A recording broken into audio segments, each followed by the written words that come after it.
Dalam upaya mempercepat pemulihan pasca bencana banjir yang melanda Aceh Utara dan wilayah sekitarnya, Polres Aceh Utara di bawah pimpinan Kapolres AKBP Tri Aprianto kembali turun ke lapangan. Pada Sabtu, 6 Desember, Kapolres meninjau sejumlah posko pengungsian yang tersebar di Kecamatan Lapang, Tanah Luas, Syamtalira Aron, hingga kembali ke wilayah Tanah Luas untuk memastikan kondisi masyarakat yang terdampak.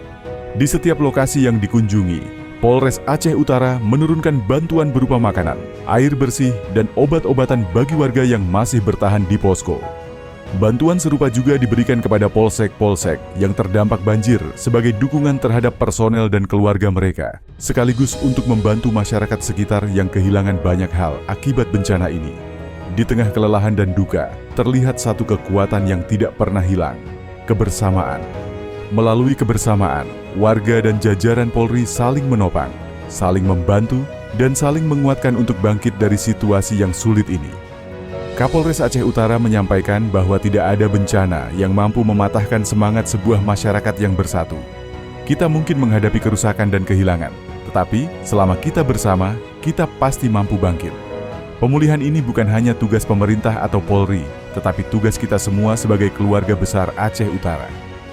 Dengan semangat kebersamaan, langkah pemulihan terus berjalan, menjadi bukti bahwa Aceh Utara akan kembali berdiri, lebih kuat dari sebelumnya.